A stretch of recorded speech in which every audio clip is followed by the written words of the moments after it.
Afternoon, everyone. Hello, yes, Ajay Deep. Good afternoon.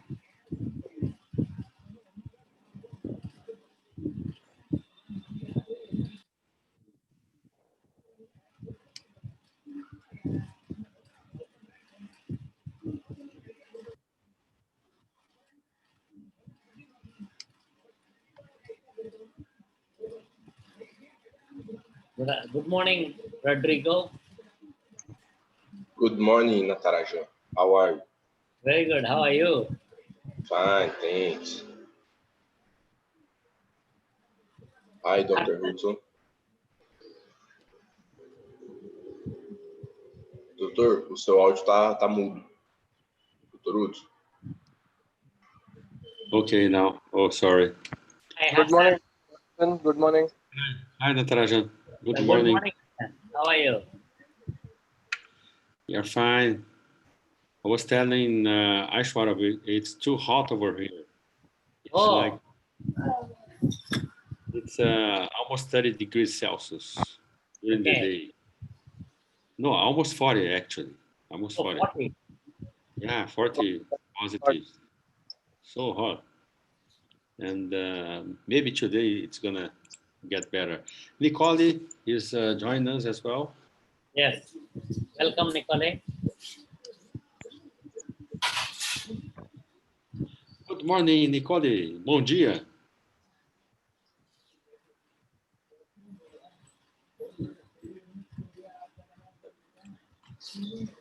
And so tell me about the service, Natarajan, the Emerita Institute of Medical Sciences.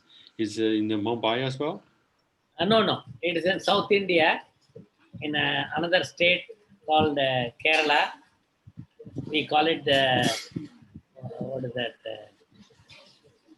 What is that? God's. How do you call that, Aishwarya? God's own country, sir.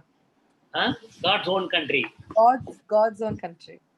Oh, full of backwaters, and it's facing the Arabian Sea, south of Maharashtra, Mumbai. So it's probably 500 or more kilometers from Mumbai down. More. About 1,000 kilometers, sir. It's like our city here, Goiânia or Brasilia, towards São Paulo, the coast is around 900, 1,000 kilometers. It's yeah.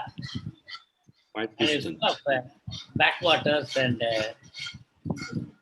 there was an old Jewish settlement long time back, 300 years back, I think. They have synagogue. Yeah, very cool. And a lot of resorts with the backwaters. Dr. Nageshwar Rao has come. And again, coming, yeah. Good morning, Nagesh.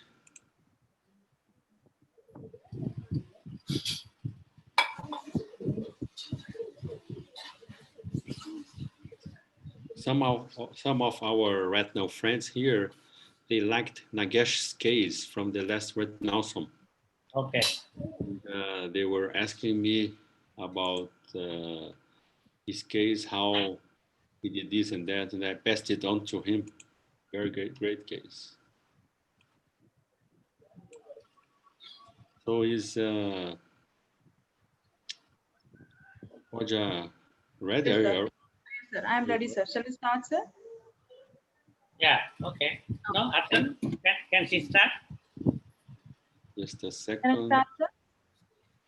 Yeah, she's going to wait. All right. Good morning for Brazil, and good afternoon for India and other countries. And it's a pleasure to have Pooja.K Kandula talk about fluorescence and geography. And you know, this is a very important and great subject. We always have to deal with that in the daily basis, in the daily clinic. And still people don't rely much on FFA on those days because we have so many exams, you know, such as OCT. They complement each other. Everything complements. So I think it's something that the doctor has to take with him into the OR, into laser room, into the knowledge and elsewhere. And thank you, Natarajan, for making that possible. We are always happy that we have more residents and fellows from our part here too. And we are broadcasting live through Red Awesome channel. And also we are recording these for future studies from whoever is interested in this field. Thank you very much. So could you pronounce your name again? Pooja Kandula? I don't know if I... Yeah, my name is Pooja, sir.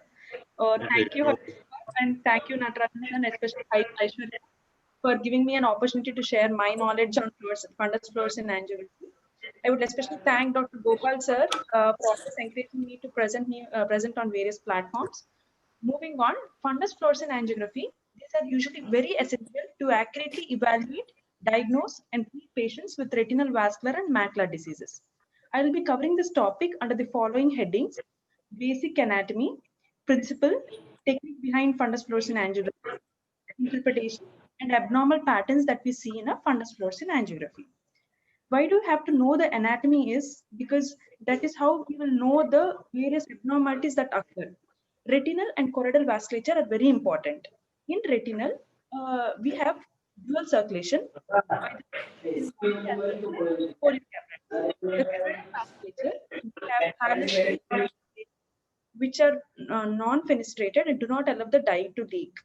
So when there is fundus fluorescein angiography, usually permits the dynamic evaluation of the local circulatory disturbance. And this helps us to identify the blood retinal barrier breakdown. We have two blood retinal barriers, that is the inner blood retinal barrier and the outer blood retinal barrier. Outer blood retinal barrier, as we can see in this picture, is formed by the RPE cells along with zona occludens. And inner blood retinal barrier is formed by the endothelial cells. The most common questions usually we will be asked are, why is choroidal earlier than the retinal phase, as we can see the choroidal angiography patterns? And what are these choroidal watershed zones? And what is choroidal flush? So in order to understand this, even though the posterior ciliary artery and the central retinal artery are a branch of ophthalmic artery, the posterior ciliary arteries usually branch a little proximal to the central retinal artery. Hence, we have a choroidal phase earlier than the retinal phase. Okay. Next, coming to the next question is, what are these choroidal watershed zones? These are nothing but vertically oriented zones that extend from the temporal part of the disc to the macula, and these watershed zones are really important in case of AION. Okay, these are they can be anywhere between the temporal margin of the disc to the macula. What is choroidal flush? Choroidal flush is nothing but the patchy lobular pattern which we see in the choroidal phase. Understanding this basic anatomy, we'll move on to the principle. Basically, fluorescein angiography works on the principle of luminescence. Luminescence is nothing but it is maintained only by continuous excitation. The excitation occurs at one wavelength and it emits a light of longer wavelength. Here, when we white light is usually passed from a flash unit that passes through the blue excitation filter, as you can see in this image. As we pass the white light, the excitation filter blocks all the rays, allowing only blue light to fall on the fluorescein in the retinal vessels. And the unbound, which is important, is our unbound dye that reflects back both yellow green as well as blue light. Here, the barrier filter stops the blue light and allows only the yellow green light to fall on the recording device. So this range of this wavelength is very important. So the blue range of visible spectrum peaking at 465 to 490, and the emission spectrum is 520 to 530. These values are really important. Coming to the equipment, we require a fundus camera, an auxiliary equipment, match fluorescein filters, that is the blue filter and the excitation filter and the barrier filters, the distal processing unit, 23 gauge scalp needle. We can use the fluorescein solution, which is the main dye that is being injected. It can be taken in the form of 5 ml of 10%, 10 ml of 5%, or 3 ml of 25%. The advantage of 5 ml of 10, if we take 10 ml of 5%, most of it will take longer time for the dye to reach the retina. Hence, we usually prefer 5 ml of 10%. Why not 3 ml of 25% is there's something called venous dead space which takes up the dye. Hence, what we say is 5 ml of 10% is usually ideal. And it is an orange-red crystalline hydrocarbon. 80% is protein bound and 20% is the unbound, which is available for us for the fundus fluorescein angiography. The dye is eliminated by the liver and kidney, and we need emergency standard equipment standby. You should always inform the patient, take a concern from the patient, and then give proper instructions before starting the procedure and go ahead with the procedure. Adverse reactions which we see usually are discoloration of skin, urine discoloration noted for 1 to 2 days. Make sure you always tell the patient prior to the start of the procedure about these adverse reactions. They can be 5 to 10% can develop nausea, vomiting following injection. In order to avoid this, you can always give slow injection. Extravasation with subcutaneous granuloma can also occur. Urticarial reactions usually noticed in 1 in 100, and the most anaphylactic shock, angioedema, myocardial infarction, bronchospasm also can occur, which occurs at the rate of 1 in 1 lakh injection. So always make sure that there's an emergency equipment kit ready for you. Coming to the phases, there are basically 5 phases which you can see in these images. The first one is a pre-arterial phase, also called the choroidal phase, where there is choroidal flushing or the choroidal filling, which usually occurs 9 to 15 seconds. There is patchy lobular filling of the choroid, longer in patients with poor general circulation. This is followed by an arterial phase. As you can see here, this is followed by an arterial phase. Here arteries are filled, veins are not yet filled, usually occurs 10 to 12 seconds. Next phase is the AV phase, where we can see the arteries are completely filled. Veins have something called lamellar flow. This is because of the faster plasma flow adjacent to the vessel wall, as you can see in this image as well. Then it is followed by the venous phase. The venous phase is again divided into early, mid, and late venous phase. From the early venous phase, there's usually more of the arteries filled, veins few are filled, not yet completely filled. Mid is both arteries and veins are completely filled. Late venous phase is veins are more filled than the arteries. There's something called foveal avascular zone, which is a dark zone of about 0.5 mm that you notice in a fundus fluorescein angiography. This is because there are blood vessels that are absent in the FAZ, and also there is a blockage of background choroidal fluorescence because of xanthophyll, as well as lipofuscin and melanin that is present at the fovea. Coming to the abnormal fluorescein angiographic patterns. Either it can be autofluorescence, pseudofluorescence, which is caused by the poorly matched filters, hypo or hyper. We'll be seeing in each type of abnormal pattern in detail. Coming to autofluorescence. Autofluorescence is of 2 types. It is called blue autofluorescence called BAF or NIRF, near infrared autofluorescence. What is autofluorescence is that emission of fluorescent light from the ocular structure even in the absence of sodium fluorescence. So dye hasn't been injected, still there are certain fluorophores that are present in our retina that are giving out the autofluorescence. Lipofuscin, when lipofuscin is the pigment that is giving out the fluorescence, it's called BAF or short wavelength autofluorescence. When it is melanin, as you can see in the picture, if it is melanin, it is near infrared autofluorescence. As you see the 2 images, both are autofluorescent, but what is the difference? As we can see at the fovea, this is the melanin that is giving out the fluorescence. So this is NIRF or near infrared autofluorescence, and this is BAF. Okay. Coming to hyperautofluorescence. Hyperautofluorescence is because of increased accumulation of lipofuscin, as we see in case of pattern dystrophy or Stargardt's disease or rolled edge of an RPE tear. Hypo can be in scene of RPE atrophy, tear, geographical atrophy. This is very important. Geographical atrophy having a hypoautofluorescence, retinal and subretinal hemorrhage, and a scar. So there is a study called FAM, which is nothing but fluorescent autofluorescent patterns in ARMD patients. So they have studied 195 eyes in 129 patients, and they have grouped them into following types. So if there is an increased fundus autofluorescence in the junctional zone of atrophy, yes, then they grouped into 2 types. Either is it at the margin or margin as well as elsewhere. If it is at the margin, in the form of single or individual spots, as you can see in this image, it is called focal type. If it is continuous in the form of a ring, it is called banded type. And patchy is a patchy appearance in the form of lamellar homogeneous pattern. FF at the margin and elsewhere has been classified into diffuse type, which is of 5 again. It is fine granular, as you can see, dot dot around the geographical atrophy, or branching type, trickling, reticular, and fine granular with punctate spots. So why do we have to know these patterns? Because in case of patients having geographical atrophy, if we see a focal type of pattern, then we know that the patient is a slow progressor. Okay, so he's slowly progressing in his disease. If it is banded, it is a rapid progressor. Even diffuse is a rapid progressor. Patchy, not much study has been done regarding the patchy type. So always remember, focal, banded, or diffuse, whichever pattern is there, we can help to prognosticate the patient. This is a case of choroiditis. We can see hyperautofluorescence and here hypoautofluorescence. If there is hyperautofluorescence, there is still activity in the disease. If there is active indicating active choroiditis, whereas hypo indicates healed choroiditis. Bullseye maculopathy, which is in day in, day out, we usually screen in case of HCQ toxicity. Always make sure that you do a AF and rule out if we can see a bullseye maculopathy. Next is Stargardt's disease. What we can actually see how they differ, the BAF and the NIRF. This is a clinical picture. We can see flex and the central area. And on blue autofluorescence, we can see a central area with surrounding hyper.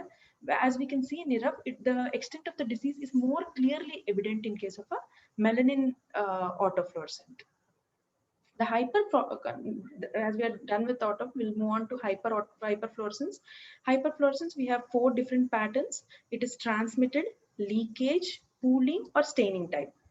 In case of transmitted, usually hyperfluorescence will be well defined, slightly increasing in intensity, and size remains the same. Whereas in leakage, we have fluffy borders increasing in intensity and size. Pooling will be well defined, increasing in intensity and size. Staining will be well defined, increasing in intensity, but size remains the same. So what are these and how do we assess the patients and diagnose? We'll see in the following slides. So this is a schematic diagram showing a transmitted or a window defect. As we can see here, the RP is atrophied in this particular area. So the choroidal fluorescence is easily transmitted. Hence it's called transmitted hyperautofluorescence or window defect. And this visibility of the choroid is inversely proportional to the RP, meaning if there is hyperpigmentation in the RP, then we won't be able to see the choroidal vessels. And 3 basic properties of a transmitted or a window defect is that it occurs earlier in the angiography coinciding with the choroidal phase. And there will be increasing in intensity, no increase in size and shape. So these are the examples. As we can see in the clinical picture, we can see few drusens here in the temporal aspect, and these have increased in intensity, size remaining the same. By the end of the phase, we can see they have lost the fluorescence. This is a case of a drusen having hyperfluorescence window defect. This is a case of choroidal choroidal folds in case of a hypotonic eye. We are in which phase? This is a fundus fluorescein angiography of the right eye. In the AV phase, where we can see hypo and hyper fluorescent lines. Coming to leakage. So any fluorescence that remains in the fundus after retinal choroidal vessels have emptied, having a fluffy border increasing in intensity and size. So when we have a leakage, either it could be because already the existing endothelial tight junction, which was already there, has been lost due to due to the particular disease, like in case of diabetic retinopathy, microaneurysms, retinal vascular occlusions, or cystoid macular edema, or new blood vessels have developed which do not have the endothelial tight junctions, as we see case of neovascularization or tumors. So this is a schematic diagram showing in case of a cystoid macular edema. So the edema has developed. Clinically, we cannot make out so evidently. When we do a fundus fluorescein angiography, we can see something called stellate pattern. And if the cystoid macular edema is away from the fovea, somewhere around here, then we'll have a pattern called honeycomb pattern. Why do we have different patterns? Is because the OPL arrangement is obliquely paced. That's why we have a different patterns for the same disease. This is a case of choroidal hemangioma. Choroidal hemangioma. This is a fundus fluorescein angiography in the AV phase, as we can see the lamellar flow, and we can see the hyperfluorescent choroidal hemangiomic vessel depicting the new vessels, and there is increased fluorescent leakage by the end of the fluorescence. Coming to the pooling, next type is pooling. As we can see here, A pooling is usually seen in a sensory neural detachment or a PED. In this schematic diagram, we can see that the neurosensory retina has been detached from the RPE.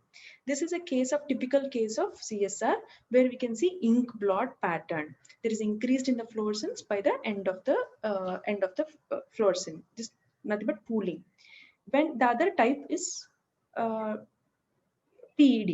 In PED, as you can see, there is the fluorescence being completely filling till the extent of the pathology. As you can, it's also called as you can see in a rheostat. Rheostat in a bulb also has a similar pattern that is seen in case of a PED.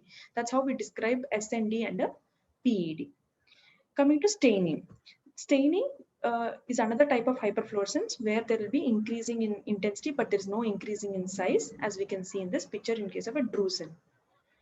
Hypofluorescence is of again two types. Either it is because of a blocked fluorescence or it is a vascular filling defect.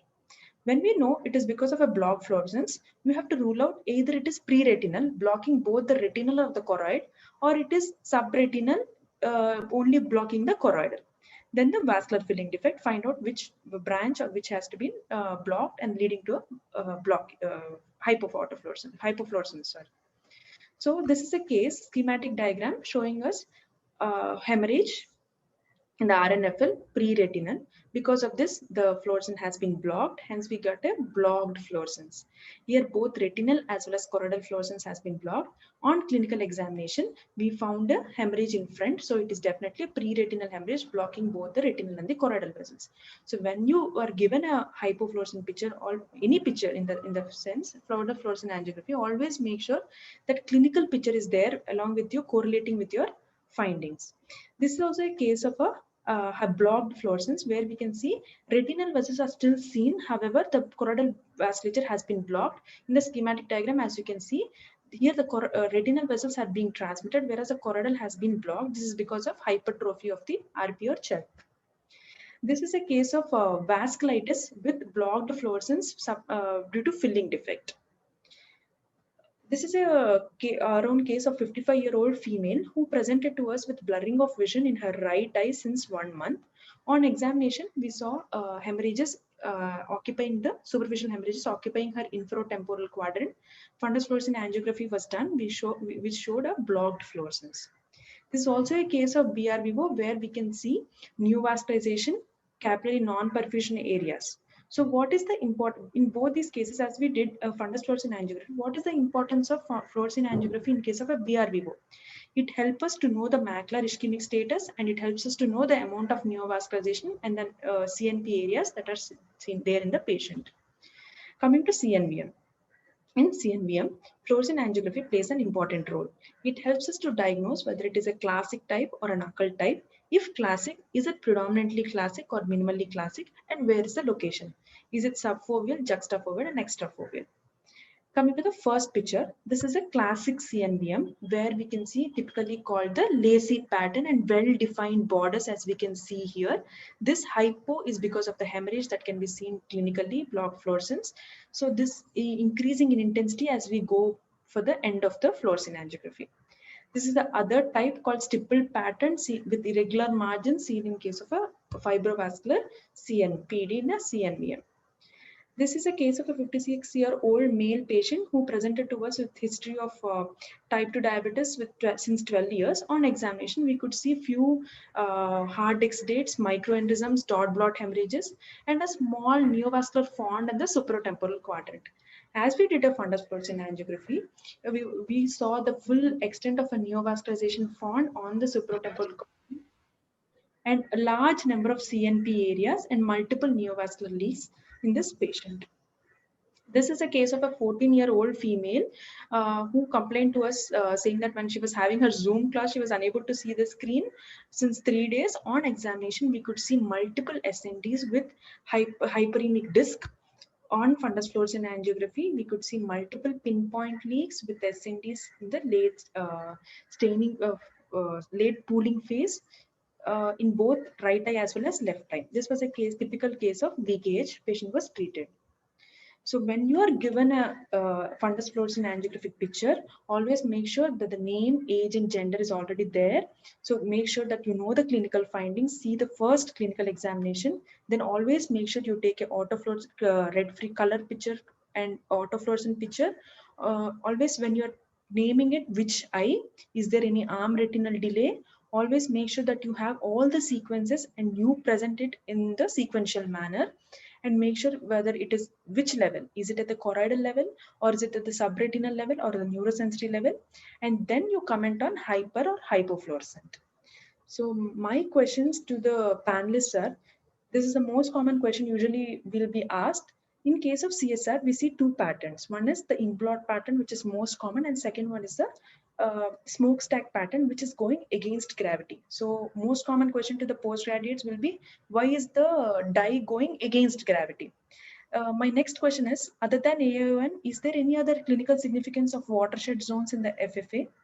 And a few contraindications, like patient has open wound, or patient's creatinine level is 4, do we still go ahead with fundus fluorescein angiography?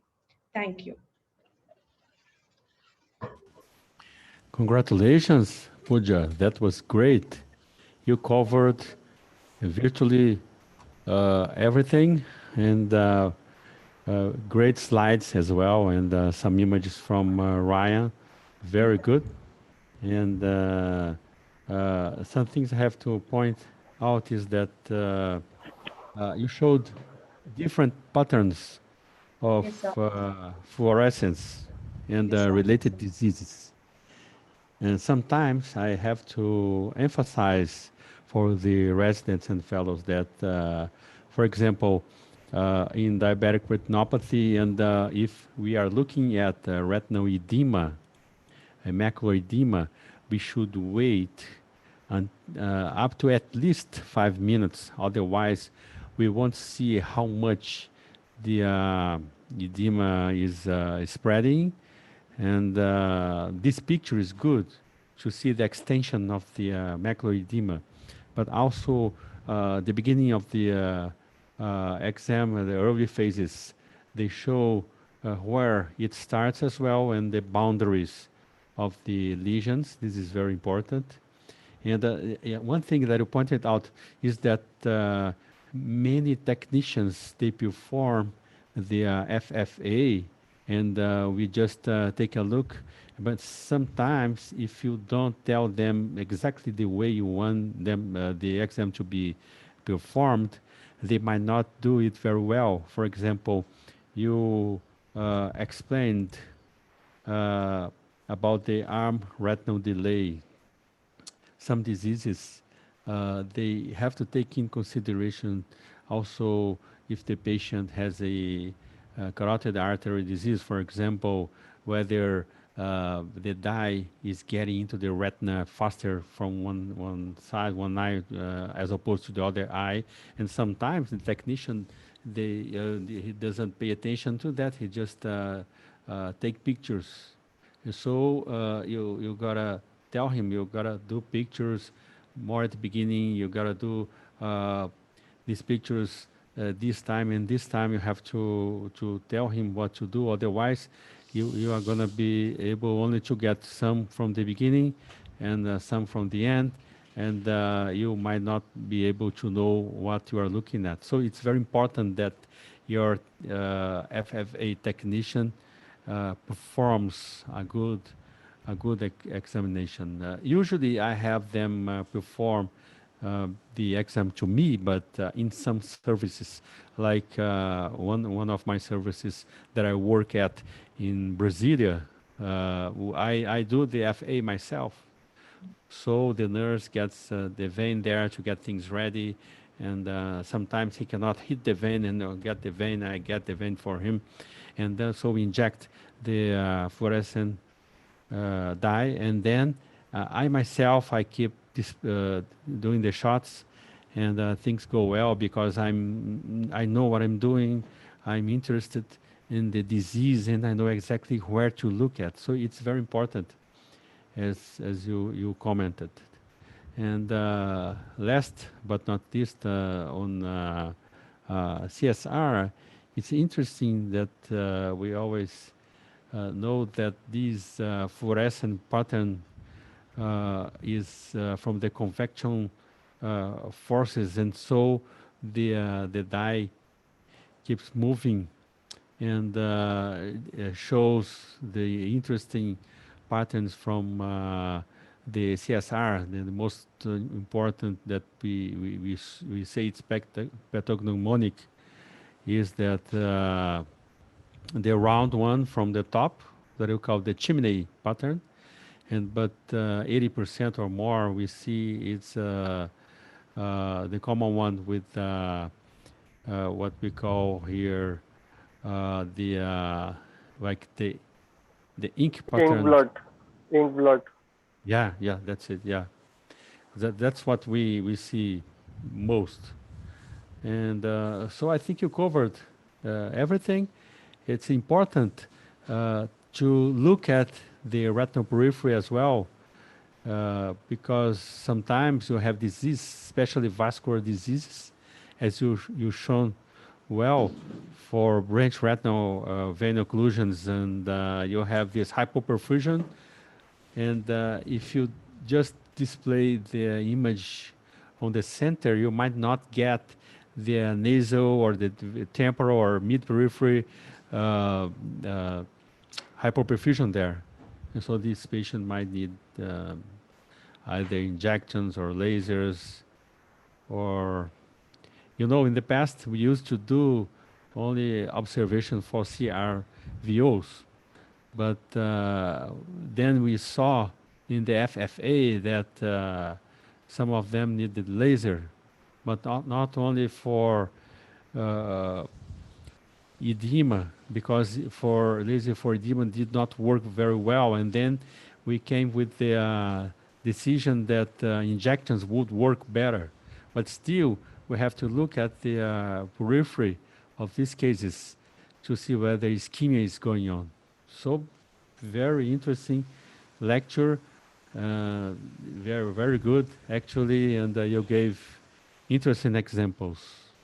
Jaydeep, did you like the lecture? This was perfect for me, you know, perfect for Yes, absolutely. It was a very, very informative lecture, and I think we should keep having a bit of refresher courses like this of basic topics.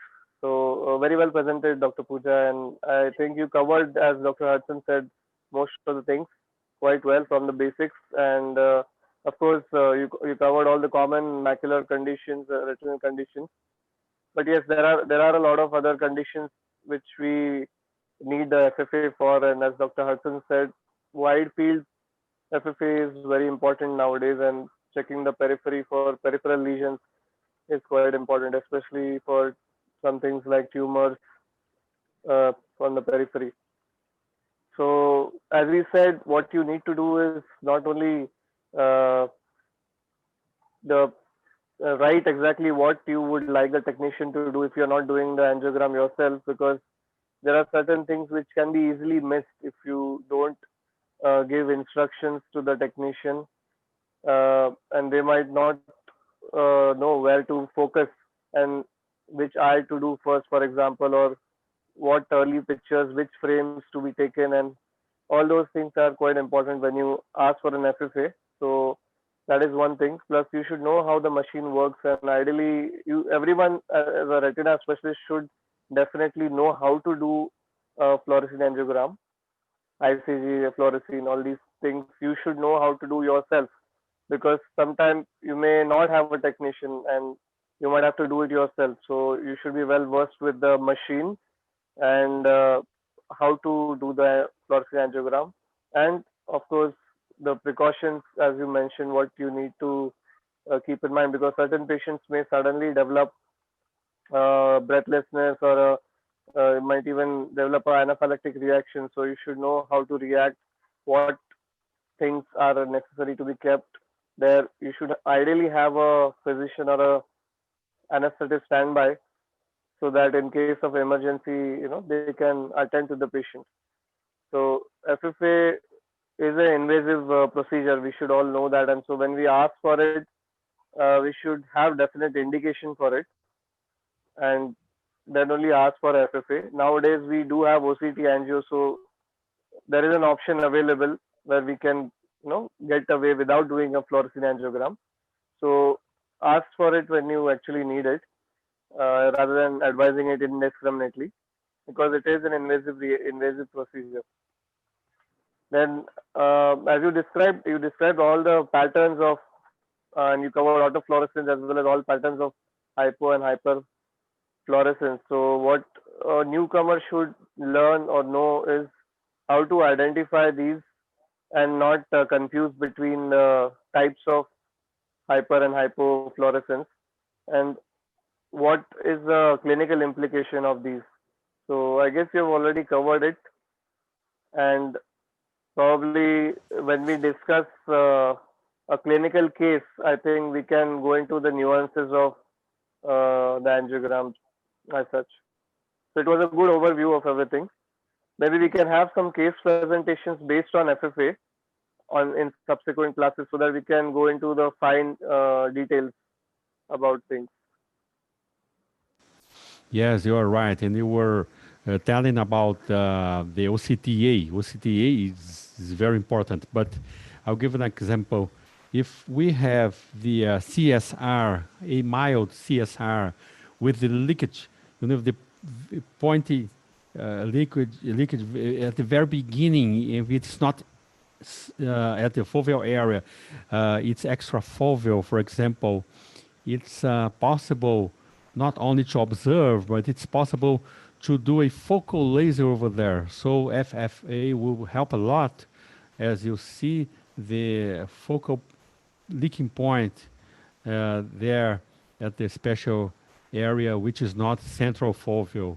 That's just an example, but of course, if you have FFA, you're gonna get to be used to that, and autofluorescence helps a lot, as Pooja Yes, showed some examples. And I always like, autofluorescence is very important. Yeah, yeah, in mainly genetic conditions, genetic disorders, and ARMD to follow up patients with geographic atrophy, and even in tumors, it is very important. and also I like doing uh, autofluorescence for surgeries, especially for macular hole surgeries. Macular You holes, see, right? yeah, you see before, you see later. You have the I would say RPE behavior, and so you know what you are looking at. You gotta see these atrophic lesions, the hyper and the hypo. This helps a lot. So I think fluorescent in geography is not and won't be something from the past. It's something from the present, and I always like to have it all the time. What about you, Nageshwar? Good morning. You are in the OR?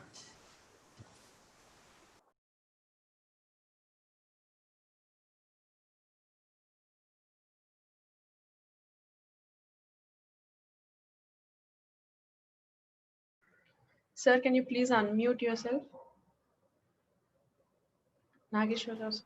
Yes, yes. Dr. Hudson, you are mute. I was in OPD, OPD. Hi, Hudson. Hudson, Dr. Hudson, Hello, Dr. o áudio do Nageshwar. senhor está mudo. Hi. Oh, Nagesh, good afternoon. Sir, good afternoon, sir. Good afternoon, sir. Yes, How are you, sir? yes. Very good, very good. Nice presentation by Pooja. Yes. Thank you, sir. So, she told actually, but one thing I would say, see, this window defect is actually transmitted hyperfluorescence. Otherwise, it is called as transmitted hyperfluorescence. Usually, it happens because of any defect in the RP. Yes, So, sir. RP atrophy, which actually the accentuation of the choroidal fluorescence. That is what you mean to say. But you said Drusen's actually give this one transmitted hyperfluorescence. How, I could not actually get, but usually because of the RP atrophy, where the RP will be less number or the RP is atrophic, then only you can see, or the stars particularly geographic atrophy, wherever it is. So you will see transmitted hyperfluorescence. That is what I see. So no. Hello. Hmm. Pooja? drusen's usually take up staining, sir. It's a late phenomenon which That is what actually Drusens usually they get yes, sir. stained. But you told that this is Yes, sir. actually Some drusens they said they can show a window so if it is associated with maybe some atrophic, Yes, sir. adjacent Maybe in the atrophy, late phases, yeah, when there is RP atrophy, I guess. Yes, there you can see. Otherwise, Another, staining, yeah. yes. Another important is actually recently it has come, even the paper has come, wide angle FFA, fluorescein angiography. It is implemented in diabetic retinopathy to see, even in NPDR stat, supposed to see the amount of non-perfusion areas in the periphery. Very, very important. Actually, if you do laser in that cases, it reduces the number of injections the patient need. That is also very important. We will be just injecting the intravitreal injections to the macular edema, but when you will take care of this, all these avascular areas, CNP areas in the periphery by doing laser, sometimes it reduces the injections even. So Yeah, we will it's take care of important. It's important to see all the phases of the angiogram, all the phases. And especially as I mentioned in vascular diseases, we know why. We know we are looking at the looking for the edema areas and the ischemia. And for drusen, as you said, we got to see whether they change in shape or not. If they do not change, they might be atrophic or just just staining or just atrophic, saying showing some window defects. But the thing is, it's very interesting. We have it to see the patterns of occult choroidal neovascular membranes. I think this is very important. Even though we might need other exams to perform, such as ICG, OCTA, but the FA pattern shows that something is covering something as the blood in the hemorrhagic choroidal neovascular membranes. So it's important that we do not forget to use FA as part of the whole examination. The thing is that some patients are allergic, and if they do not develop have not developed any allergies so far, so I would go on with the FFA, no problem. But if they developed these in the past, as JD pointed out, I would do the I would prefer better off doing the OCTA, but usually I can perform the FFA for virtually all patients. Very good comments, Nagaswar and Thank you. JD. And who else is wanna comment? Do wanna comment anything, Rodrigo? Rodrigo Morato. No, doctor. Thank you. And Carlos, are you in? Sir, can you Pooja, tell? Pooja Yes, has asked actually. Pooja yes, sir. asked Yes, sir. I have asked the question, sir. In case questions of actually. Yes. in case of CSR, why do we have the mushroom pattern or the smokestack pattern against gravity? Is my first question. This Because that usually is Yeah, so related it, to, probably that is related to the molecular weight of this fluorescent dye, okay, related sir. to the, yeah. Now, see, and basically, the current actually, the current of circulation, the fluid which takes the actually the dynamic movement of the fluid, one, and second is the molecular weight related to the dye molecular weight. That may be the so answer. there is a difference between the molecular weight of the transudate which is there, the subretinal fluid which is there, that and the dye. There is a difference in the molecular weight. So the transudate which is there is having high protein content and have more heavier molecular weight. So then the dye floats up due to the convection current formed by the difference in the molecular weight. But Yes. there is also a pattern called inverted smokestack. So in that actually there is an inverted mushroom shape where the dye actually goes down. So that is in case when the protein content of this fluid transudate, that is SRF, is less compared to that of the fluorescein dye. So then there is an inverted smoke stack pattern, which is quite rare, but that is also documented. Is it the same as Good. inverted or the gravitational tract is same as that, sir, or gravitational tract is different? It is not due to gravity. It is not due to gravity. Gravitational It is due tract seen in case of CSR, is this the no, same? that is different. No, that is That is different. different. That is different. That is Teardrop due to CSR. chronic. That is in chronic CSR, That, where Yes, sir. long-standing subretinal fluid will track down and form RP tracts. It will go and form inferior exudative retinal detachment, and once it dries off, in that area you will have RP atrophy along that tract. So Okay. those are called RP tracts. That is different, and this pattern is different. Inverted smoke stack. and the other question she has asked, Yeah, watershed please go ahead. zones. The watershed zones in Watershed zones. watershed zones in FFA, what is its significance? Watershed zone, I think, is related to the blood supply of the, as you described earlier, the dual blood supply of the choroid and the retina, and it passes somewhere along the just like temporal to the optic nerve, I believe. Yes, sir. So there is That a is that. Probably that is there is related to this one. What arrangement of these lobules, Yes, sir. choriocapillaries and the major choroidal vessels. So choriocapillary lobules arrangement of that may be the reason. And what do you say? It is actually the so junction between the medial posterior ciliary. The first branch is medial posterior ciliary artery and lateral posterior ciliary artery, sir. So the gap between these two is considered as the watershed zone, which is somewhere, it can be anywhere between the temporal margin of the disc till the foveal area. yeah, So it correct. is increased in AION. It is increased Yeah, in occlusions, yeah. AION. Any other, do we actually, is there any other condition that we have to stress on these watershed zones? Maybe in the ciliary arterial circulation defect. Posterior ciliary artery Artery occlusion also. circulation.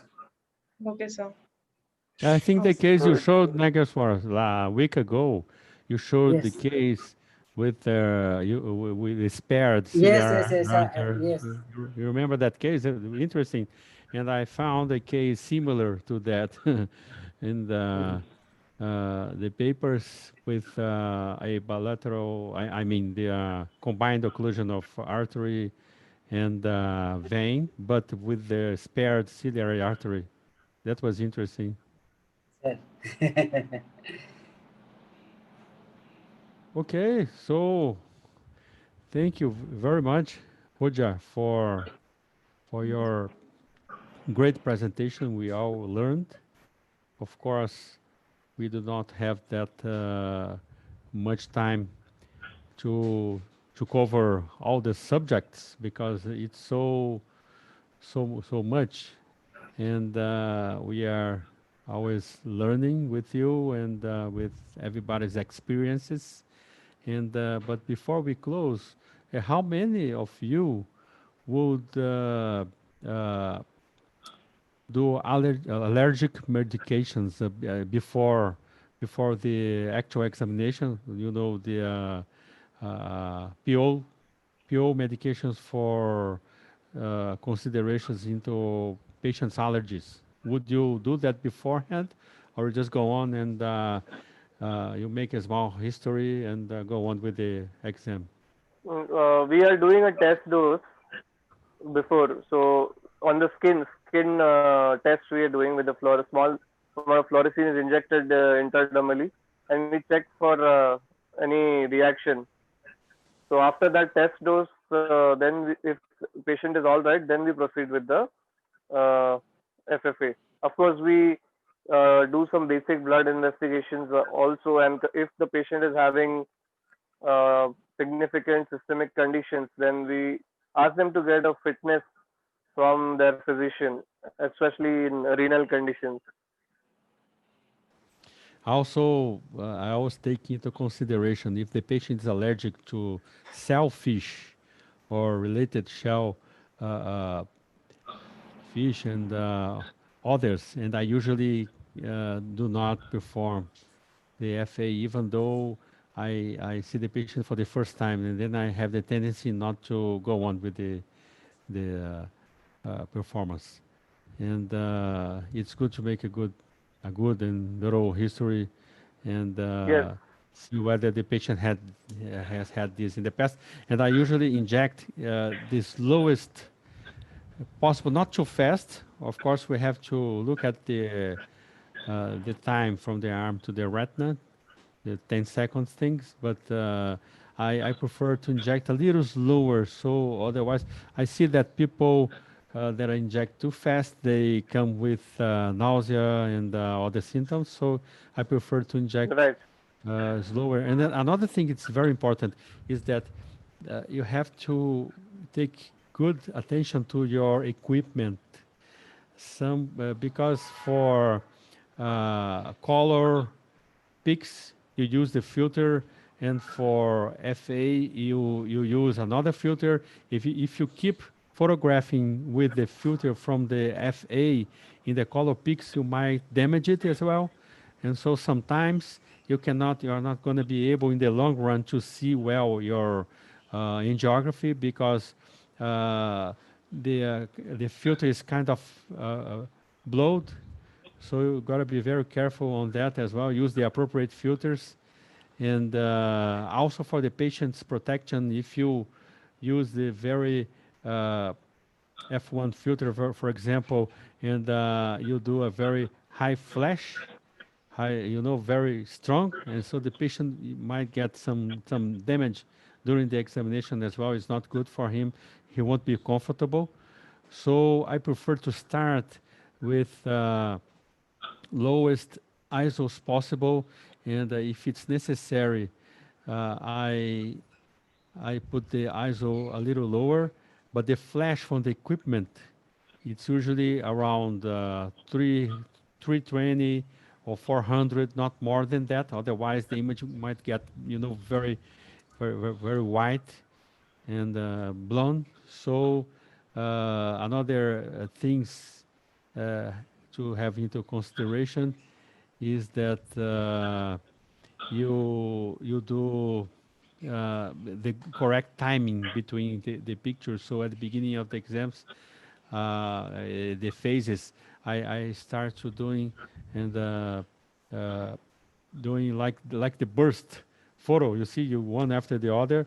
Otherwise, you may miss the correct phases from the angiography. And if you have a lesion in the periphery or not at the macula, then you need the patient to have the eye turned sideways so that you get whatever you are looking for.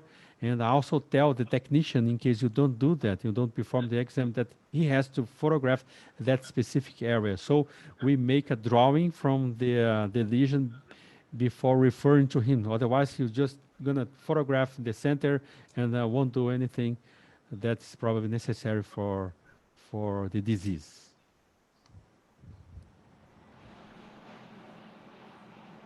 Right. Yes. Yes, Edson.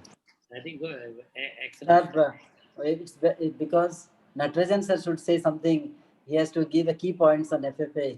No, I think all well covered, and this point also I didn't say, but I think we make it a point. We have the anesthetist available whenever the angiography is done, and if there's a history of allergy, then we do allergy test. Nowadays, I think if the patient has an allergy, then we directly go ahead with the OCT angio, so that we don't do the fluorescein angiography. And then we have had I think long time back, patient with allergy and then treat them with the steroid. So we make sure everything is available in the FFA room for the patient to lie down, and if required to intubate.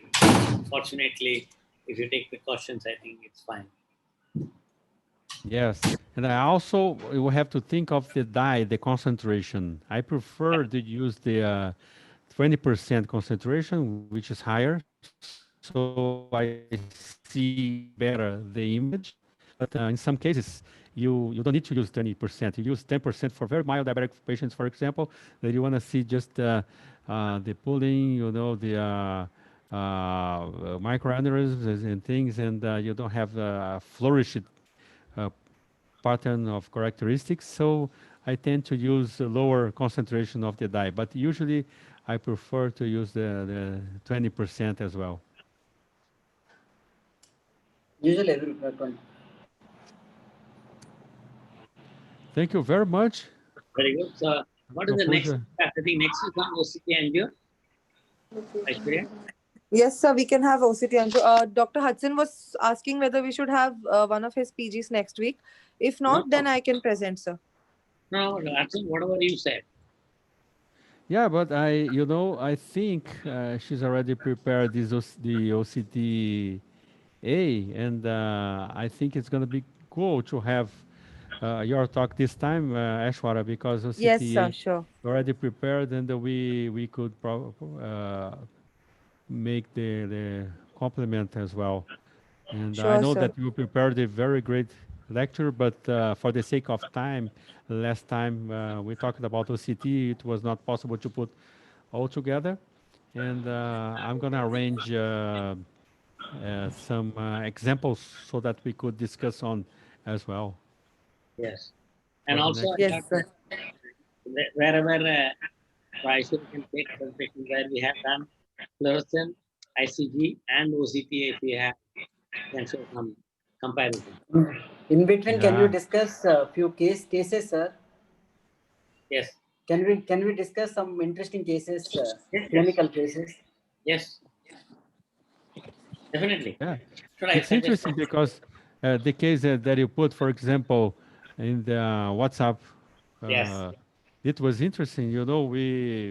We learn from these experiences as well. So we see theory, and so we then have the examples for the practical terms. And as I say always, we can never forget FFA and add with the other complementary exams, and we have a very good diagnosis, and that's what we need. Right. Thank you very much. We are very happy, and thank you, Natarajan. And Yes, and Thank you, everyone. say hello to your mom. Thank you, sir. Thank you. Thank you, Pooja. thank you, Jaydeep. Wonderful. Thank you, everyone. Thank you so much. See you. Thank you, everyone, sir. Thank you. Thank you, See you, Jay. Nicole, Carlos, Rodrigo, and Thank you. see you next week. Nagaswar. See you. Yes, sir. Thank you, sir. Yes, See you please. next week. See you next week. Bye bye. Yes. Bye. Bye. Bye.